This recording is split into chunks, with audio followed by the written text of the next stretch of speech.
Hello students, welcome to the fifth video of this chapter number 13 magnetic effects of electric current. इस video में हम लोग बात करने वाले हैं इलेक्ट्रिक मोटर की। बहुत इंपॉर्टेंट टॉपिक है ये और इस पर क्वेश्चंस पक्का आने ही वाले होते हैं।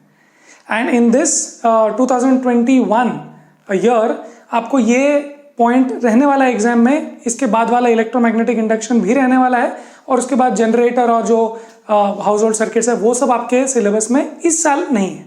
बट इलेक्ट्रिक मोटर समझने के लिए आपको बहुत जरूरी है कि आप पिछला video Fleming's left hand rule वाला वीडियो जरूर देख के आए, क्योंकि उसमें हमने ये बताया था कि अगर एक करंट कैरिंग कंडक्टर को मैग्नेटिक फील्ड में रखते हैं तो उस पर फोर्स लगता है, और कैसे फोर्स लगता है उसके बारे में हम कर चुके हैं।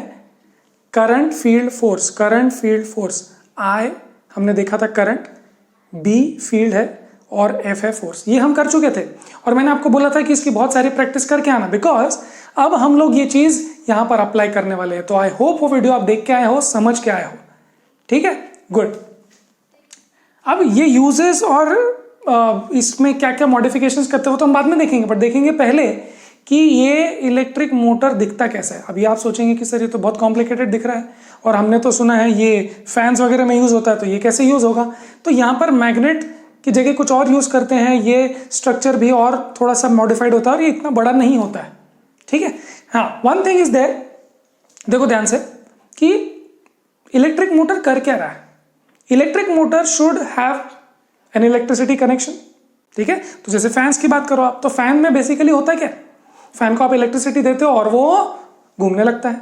तो इलेक्ट्रिक मोटर का एक्चुअल काम ये है that it converts electrical energy to mechanical energy. Electrical energy आप फैन को देते हो और वो पंखा घूमता है, मैकेनिकल काइनेटिक एनर्जी में कन्वर्ट हो जाता है वो energy. So the function of electric motor is to convert electrical energy to mechanical. ऐसी कौन सी जगह पर करना है, बहुत सारी जगहों पे करना है आपको, ठीक है। Fan is one example, washing machine, mixer is one example, और भी जगहों पर हो सकता है जहां आपको मूविंग पार्ट्स दिखते हैं। ओके, तो अभी हमने को सबसे पहले इलेक्ट्रिक मोटर में अपने को देखना चाहिए कि ये कनेक्शन कैसा है, ये स्ट्रक्चर कैसा है, ये सबसे पहले समझना है, क्योंकि आपको ये ड्रॉ करना पड़ेगा। सो आ जाओ, तो पहले तो अपने को क्या चाहिए, एक इलेक्ट्रिकल कनेक्शन चाहिए। तो यहाँ पर हम बैटरी लगा दिए, की चाहिए, ठीक है। अब ये जो वायर है, ये वायर कनेक्टेड है यहाँ एक्स चीज को। ये एक्स चीज क्या है, एक्स और वाई, देखो यहाँ पर एक्स और वाई कार्बन ब्रशेस है। बेसिकली वो इलेक्ट्रिसिटी कंडक्ट तो करेंगे, ठीक है, बट ये जो नेक्स्ट कंपोनेंट है एक्स और वाई के बाद, जो नेक्स्ट कंपोनेंट जो मैंने ब्लू कलर से निकाला है, वो उनसे टच है। फिर से एक्स और वाई जो चीजें हैं कार्बन ब्रशेस, वो पी और क्यू जो हमने ड्रॉ किया है स्प्लिट रिंग, वो उससे टच करके है, उससे कनेक्टेड नहीं है, टच करके। तो ध्यान से देखो, मैंने कलर निकाला है अलग, ये ब्लू कलर है, ये पूरा एक चीज है जिसको आर्मेचर बोलते हैं, और ये बाकी का ब्लैक कलर में मैंने निकाला। तो आपको समझ में आना चाहिए ये कलर कॉम्बिनेशन से कि ये जो पूरे ब्लू कलर की चीजें हैं ये पूरी एक साथ में घूमेगी।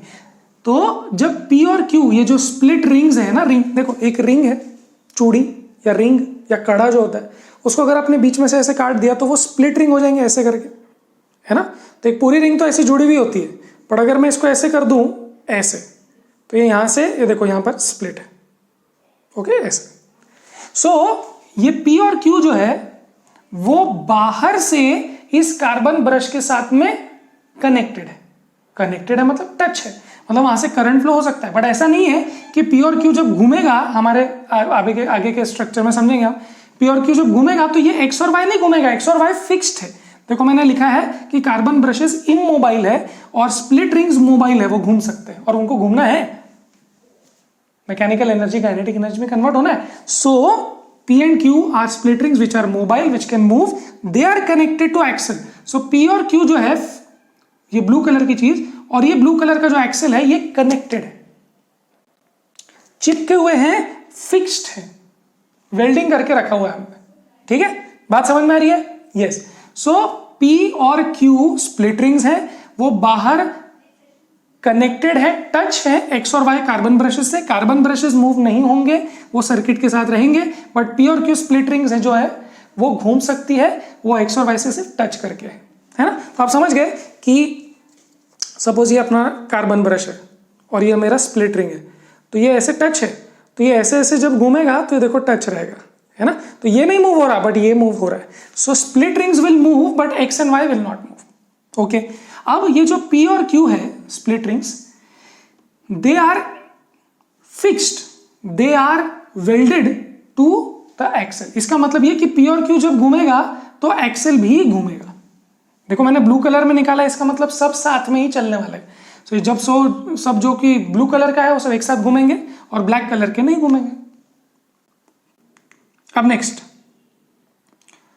अब देखो यहां से ये वायर है, अब ये जो स्प्लिट रिंग्स है P और Q, और वो P और Q से कनेक्टेड ये वायर है, एक लूप है जो इस तरीके से वापस आता है, A B C D। फिर से एक बार यहां से करंट आएगा और ये X में जाएगा, X है कार्बन ब्रश और P जो है, कार्बन ब्रश और स्प्लिट रिंग जो है वो टच है, तो इसका मतलब उन दोनों में कनेक्शन है। और P से जुड़ा हुआ, P से वेल्डेड, P के साथ ही चलने वाला ये एक लूप है। ओके, और एक्सेल भी P और Q से जुड़ा हुआ है, वेल्डेड है। तो ये सब ध्यान से समझना, ये जो भी ब्लू कलर का आपको दिख रहा है, ये स्प्लिट रिंग्स है, ये एक्सेल है, ये जो लूप है, ये सब एक साथ घूमने वाला है। आप देखो कैसे घूमेगा। ठीक है, सबसे पहले करंट फ्लो कराओ। करंट फ्लो कैसे होगा, ये ऐसे आएगा पॉजिटिव से, ये ऐसे, ये ऐसे। अब ये कार्बन ब्रश से इधर जाएगा और इधर से ये देखो, ये कनेक्टेड है ना ये सब वायर, तो यहां से ये और ये वापस आ जाएगा, और ये फिर यहां से इस तरीके। आई होप आप लोग समझ रहे हो कि यहां पर करंट कैसे फ्लो हो रहा है। ठीक है, स्ट्रक्चर समझ गए आप लोग। स्ट्रक्चर की ज्यादा मैं डिस्कशन क्यों कर रहा हूं, क्योंकि आपको ये याद हो जाए। ओके, फिर से एक बार मैं बता रहा हूं, वैसे तो आप रिवाइंड करके देख ही सकते हो। सर्किट है, सर्किट से कनेक्टेड कार्बन ब्रशेस हैं, और कार्बन ब्रशेस से टच करके है स्प्लिट रिंग्स। स्प्लिट रिंग्स और एक्सेल साथ में जुड़े हुए हैं, वेल्डेड है। और स्प्लिट रिंग में से निकलती है एक लूप ऑफ वायर, और यहां पर है मैग्नेट्स। अब ये मैग्नेट्स, परमानेंट मैग्नेट्स की बजाय हम लोग इलेक्ट्रोमैग्नेट्स यूज करेंगे, बिकॉज हम चाहे जब स्विच ऑन करें, हम चाहे जब स्विच ऑफ करें। ठीक है, परमानेंट मैग्नेट्स तो हमेशा ही काम करते रहते हैं, बट इलेक्ट्रोमैग्नेट्स जो होते हैं, जो आपने सोलेनॉइड के केस में देखा, जब आप करंट पास करोगे तभी वो जो अंदर कोर होगा वो मैग्नेट जैसा बिहेव करेगा।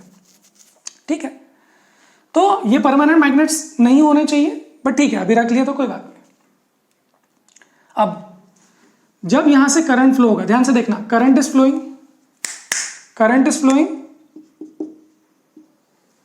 And there is magnetic field.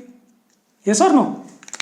Current is flowing, there is magnetic field and force will be applied. अब ध्यान से देखना, ये जो ए बी जो रिंग, ए बी जो पार्ट ऑफ द रिंग है, या ए बी जो पार्ट ऑफ द सर्किट है, उसमें फोर्स कैसे लगेगा। ध्यान से देखना, if there is some current flowing which is in the magnetic field, some force will be applied on that conductor। ये अपन ने पिछले वीडियो में देखा है। और किस डायरेक्शन में लगेगा वो फोर्स, कितना लगेगा वो फोर्स, उसकी बात भी हमने की थी। तो आ जाओ शुरू करें। तो देखो मैंने क्या बोला था, करंट फील्ड को मैंने B बताया था, और ये रहा फोर्स। ठीक है, बहुत अच्छे से। ये देखो, अब इनको क्या करना है, फ्लेमिंग्स लेफ्ट हैंड रूल के हिसाब से देखना है फोर्स कहां लगेगा। क्यों? क्योंकि हम देख रहे हैं ना, जब करंट पास होगा तो मैकेनिकल एनर्जी मतलब मूविंग होगा, और जब ये पूरी चीज मूव होगी तो एक्सेल मूव होगा, और एक्सेल मूव होगा तो वो गाड़ी होगी, इलेक्ट्रिक गाड़ी होगी, फैन होगा, रेफ्रिजरेटर, फिक्स, जो भी चीजें होंगी मूविंग, वो मूव हो जाएगी। तो सबसे पहले देखते हैं कि फोर्स कहां लगेगा मूव होने के लिए। तो देखो करंट यहां है, करंट यहां, मैग्नेटिक फील्ड यहां। अब देखो ध्यान से, करंट कहां है, करंट यहां पर अंदर है। ठीक है, तो अगर करंट अंदर है तो आप ऐसे लगाएंगे।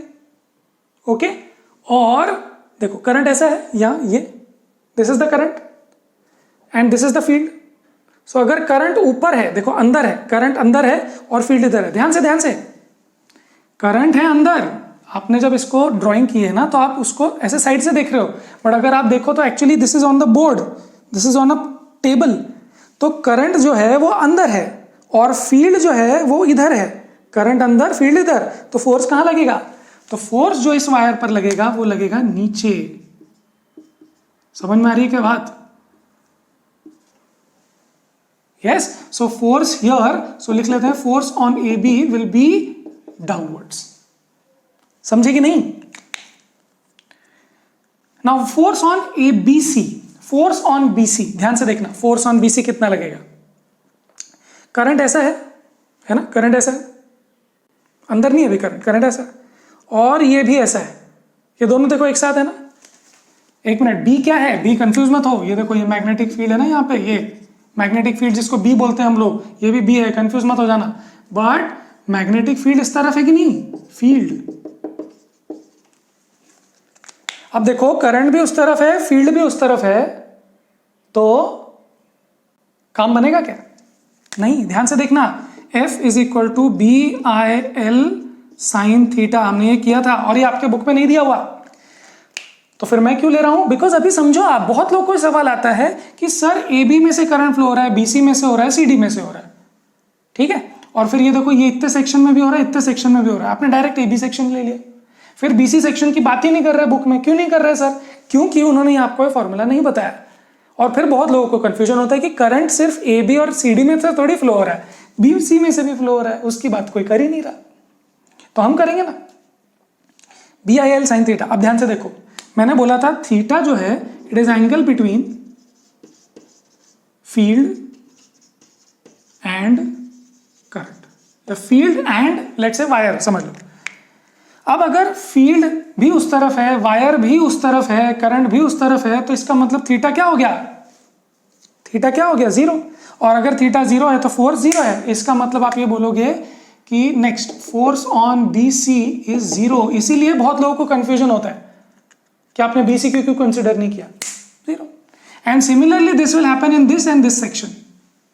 और ये सेक्शन की बात इसलिए नहीं हो रही क्योंकि ये तो मैग्नेट के बाहर है ना, फील्ड के बाहर है वो, इसलिए इस सेक्शन की बात नहीं होगी। It's the only two things, only two wire sections which will talk about is AB and CD, ठीक है। सो फिर से एक बार, the current is going inside, the current is going inside, the B is there, मतलब field is there, and force will be down. So the force on AB will be downwards. Now what about force on CD? अब BC की तो बात हो गई, CD। अब CD में देखो कहाँ है करंट, करंट बाहर है ना, समझ रहे हो, करंट है कहाँ, यहाँ करंट यहाँ है, B वहाँ है, तो ये कहाँ लगेगा, बोलो सी, ये सेटअप तो टेबल पे है ना, ये सेटअप टेबल पे है, तो ऐसे करंट जाके ऐसे हो रहा है, तो करंट इधर है CD में और B उधर है ना, B मतलब क्या, फील्ड, ये रहा, ठीक है। सो फील्ड उधर है, करंट इधर है, तो फोर्स कहाँ आएगा, लेफ्ट हैंड रूल के हिसाब से फोर्स ऊपर आएगा, तो इस पर मतलब फोर्स लग रहा है ऊपर, करेक्ट है कि नहीं। सो लिख लेते हैं यहां पर, force on CD will be upward. अब ध्यान से देखना, अब ध्यान से देखना, ये है AB, ये है CD।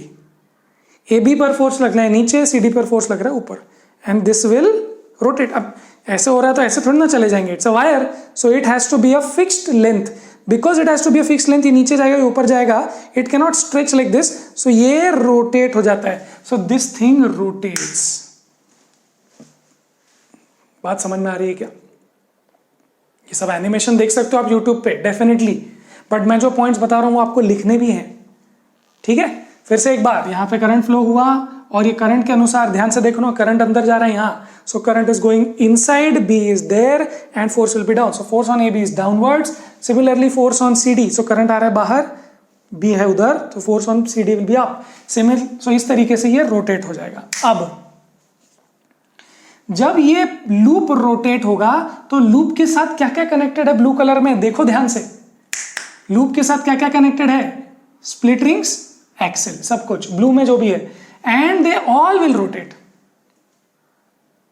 समझ में आ रही बात, बहुत अच्छे। अब वो एक बार रोटेट हो गए तो क्या होगा, थोड़ी सी चेंज होगी, समझ रहे हो आप लोग क्या चेंज होगा, हाँ आ जाओ आ जाओ। X और Y जो कार्बन ब्रशेज हैं उनको कुछ नहीं होगा, वो तो वैसे ही रहेंगे। अब देखो क्या चेंज होगा, जब ये ऐसे रोटेट होके आ जाएगा, so the name will change, ठीक है, ABCD।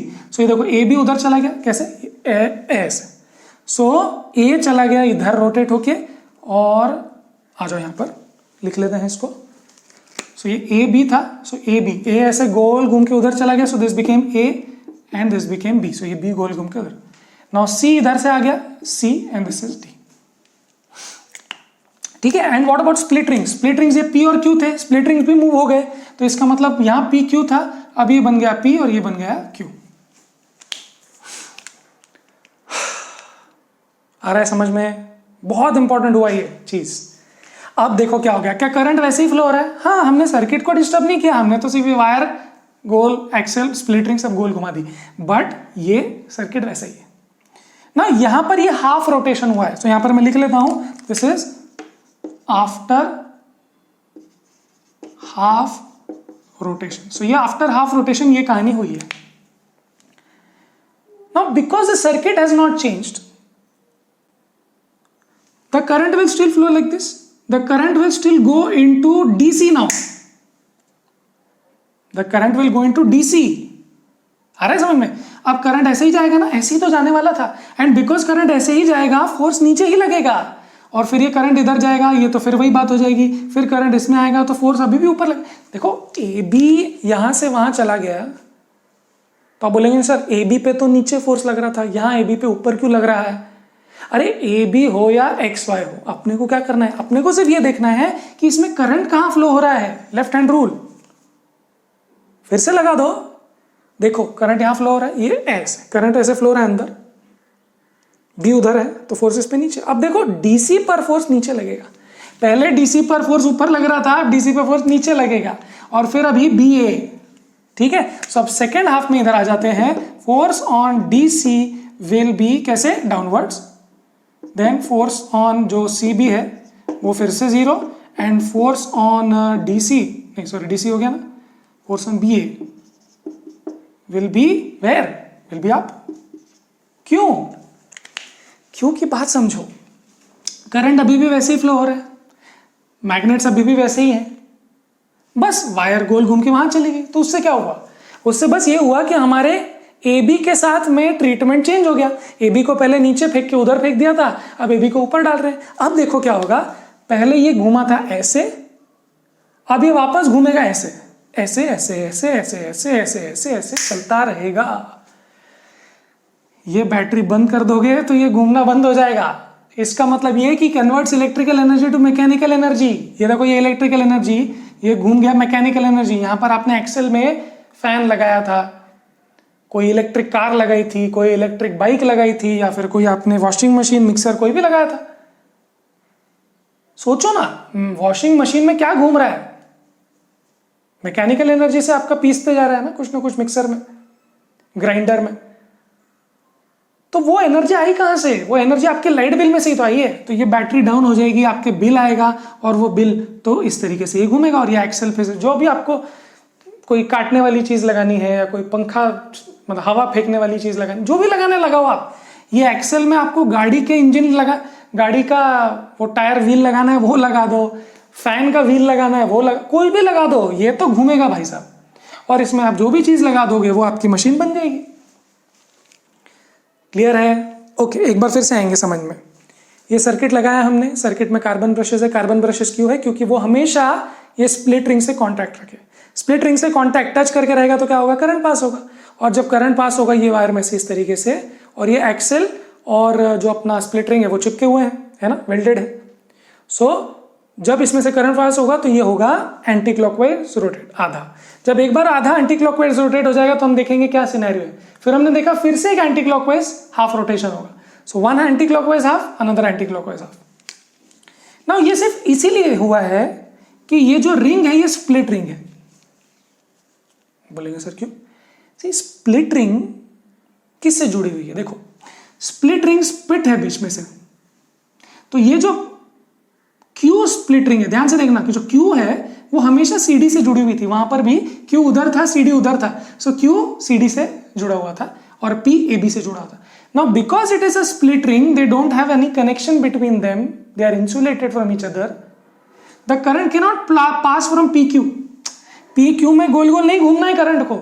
अगर वैसा होगा तो हमारा इलेक्ट्रिक मोटर काम ही नहीं करेगा। हम ये चाहते हैं कि क्यू हमेशा डीसी से कनेक्टेड हो, जिससे करंट हमेशा ऐसे पास हो, या फिर हमेशा क्यू में आए सीडी से।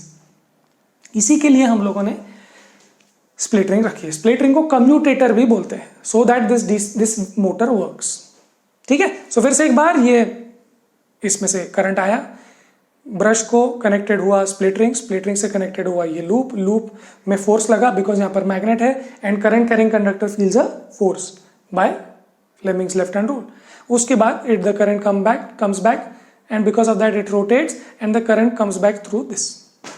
So this half rotation goes on and this axle moves and our machine works. This is how things work. ठीक है, great. अब इस पर कुछ questions दिए हुए हैं आपके, जो पूछ रहे हैं कि ये working कैसा है वगैरह वगैरह, वो सब देखेंगे हम लोग। Now commercial motors क्या use करते हैं वो पहले समझो। They use an electromagnet in place of a permanent magnet. So ये जो north south लिखना है ये है परमानेंट मैग्नेट्स, बट हमको परमानेंट नहीं, हमको इलेक्ट्रोमैग्नेट यूज करना है बिकॉज ये हमेशा ऑन ही रहते हैं ना, natural magnets. So we don't want a natural magnet, we want an electromagnet, जो हमने सोलेनॉइड के वीडियो में बनाया था। ठीक है, वो पहली बात, we don't want to keep it always on. फिर उसके बाद large number of turns of conducting wire loop. तो ये जो कंडक्टिंग वायर लूप है ABCD वगैरह, इसको हम लोग लार्ज नंबर ऑफ टर्न्स बनाते हैं। एक लूप ऐसा है तो एक लूप ऐसा है, ऐसा परपेंडिकुलर, तो एक पंखे जैसा हो गया। सो इतना ही नहीं, तो एक लूप तो इस प्लेन में हो गया, एक लूप इस प्लेन में हो गया, एक लूप ऐसे प्लेन में हो गया, एक लूप ऐसे। सो ऐसे करके आप बहुत सारे प्लेन्स में लूप्स बनाते हो जिससे करंट बढ़े, और करंट बढ़ने की वजह से क्या होगा, करंट बढ़ने की वजह से फोर्स बढ़ेगा, फोर्स बढ़ने की वजह से ये ज्यादा घूमेगा। So why do you use large number of turns? देखो, लार्ज नंबर ऑफ टर्न्स जरूरी नहीं कि आप इसी पे लार्ज नंबर ऑफ टर्न्स 1 2 3 ऐसे नहीं है। आप लार्ज नंबर ऑफ टर्न्स एक पंखे जैसे भी बना सकते हो, ये एक टर्न है, ये एक टर्न है, ये एक टर्न है, और फिर वो सब एक पंखे जैसे घूमते हैं, विंड मिल जैसे, है ना। तो वो लार्ज नंबर ऑफ टर्न्स के लिए आप काम करते हो because you want more force. And soft iron core on which wires are wound. तो ये जो वायर्स हैं इसको आप सॉफ्ट आयरन कोर में रखते हो। आपने कभी मोटर खोल के देखा होगा, आपको रियलाइज होगा it's on a soft iron core. Why? Because अगर सॉफ्ट आयरन कोर होगा तो उस पर वो फोर्स ज्यादा फील होगा। ये सब आप 12th स्टैंडर्ड में पढ़ते हो, बट एनीवे आप मान लो कि सॉफ्ट आयरन कोर, ये जो वायर है इसको आप सॉफ्ट आयरन कोर में से वाइंड करके रखते हो so that it feels more force. उसके अंदर मैग्नेटिक फील्ड और डेवलप होती है जिससे फोर्स और ज्यादा उसको फील होता है। ठीक है, सो ये चीजें आपको याद होनी चाहिए। नेक्स्ट, ये सब यूज कहाँ होता है तो देख लो भाई, आपने जहां पर स्विच चलाया और कोई चीज मैकेनिकल एनर्जी में कन्वर्ट हो जाए, फैन में, AC में, क्या बोल सकते हैं, कंप्यूटर्स में भी होता है। कंप्यूटर्स में भी कुछ चीज़ें, पंखा वंखा चलते ही रहता है। देन मिक्सर है, रेफ्रिजरेटर में भी मूविंग पार्ट्स होते हैं। सो जहां भी electricity is converted to mechanical energy, this motor is very useful. Question number 2, what is the principle of an electric motor? Principle of an electric motor that converts electrical energy to mechanical energy. और जो उसमें rotation होता है वो आप लिख सकते हो, it is done by Fleming's left hand rule. Question number 3, what is the role of the split ring in an electric motor? Split ring is called a commutator, और वो है इसीलिए ये एंटी क्लॉक घूमता रहता है। अगर वो कंटिन्यूस रिंग होगी तो करंट का डायरेक्शन फिर चेंज ही नहीं होगा, and this motor basically will not work. Then let's do question 11, draw label diagram of an electric motor. ये रहा। Explain its principle and working, ये सब कुछ हमने एक्सप्लेन तो किया ही है। What is the function of split ring in an electric motor, जिसकी बात हमने की, इट्स कॉल्ड कम्यूटेटर, और उसकी वजह से ही वो एक ही डायरेक्शन में एंटी क्लॉक घूमता रहता है। And question number 12, name some devices in which electric motors are used. ये रहा। ठीक है, clear. So let's end this video here. Next video में हम लोग बात करने वाले हैं इलेक्ट्रोमैग्नेटिक इंडक्शन की। हम वो देखने वाले हैं कि एक मैग्नेटिक फील्ड चेंज हो गई तो करंट अपने आप आ जाता है किसी कंडक्टर में। कंडक्टर में करंट लाने के लिए बैटरी की जरूरत नहीं हमेशा। हम अगर चेंजिंग पोजीशन ऑफ मैग्नेट भी कर दे वहां पर तो उसमें अपने आप करंट फ्लो होने लग जाता है। ये हम देखेंगे नेक्स्ट वीडियो में। So let's close this video here. I hope आपको अच्छा लगा हो, समझ में आया हो। Will see you in the next video. Till then पढ़ाई करते रहे।